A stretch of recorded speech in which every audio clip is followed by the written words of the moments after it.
অনেক দিন বাদে চলে আসলাম সানডের একটা মিনি ব্লগ নিয়ে। সকালবেলা ডান্স ক্লাস, যেটা সানডেতে আমার সবথেকে ইম্পর্ট্যান্ট কাজ।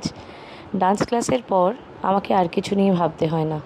আমি ঘরে ফিরতে না ফিরতেই দেখি ওর সব কিছু রান্না হয়ে গেছে।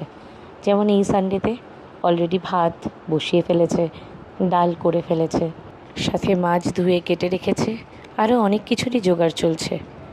এই মিষ্টি লঙ্কার কৌটোটা মার দেওয়া, যেটা ওর ভীষণ পছন্দের।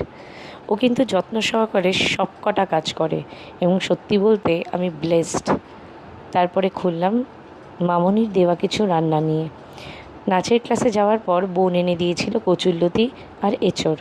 মাঝে মাঝে ও গল্প হলেও সত্যি রবি ঘোষের মতো প্রচণ্ড স্পিডে কাজ করতে শুরু করে দেয়, স্পেশালি রবিবার, যে সময়টা আমরা বাঙালিরা সব থেকে বেশি ল্যাদ খাই। এরপরে মোস্ট ইম্পর্ট্যান্ট পার্ট, সেটা হচ্ছে রোববারের এন্টারটেনমেন্ট। এত কাজের মাঝে একটা মানুষের এত শরীরে কি করে এনার্জি থাকতে পারে?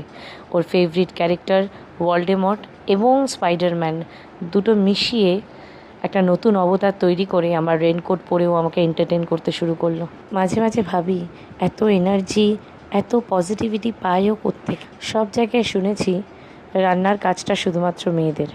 এখনকার সমাজ অনেক পাল্টেছে জানি, তবে ভেবেছিলাম বিয়ের পর হয়তো 1 মাস, হয়তো 2 মাস রান্না করে খাওয়াবে, কাইন্ড অফ প্রিন্সেস ট্রিটমেন্ট দেবে। সেটার মেয়াদও আমি জানতাম 2 মাস, 3 মাস, হার্ডলি 4 মাস।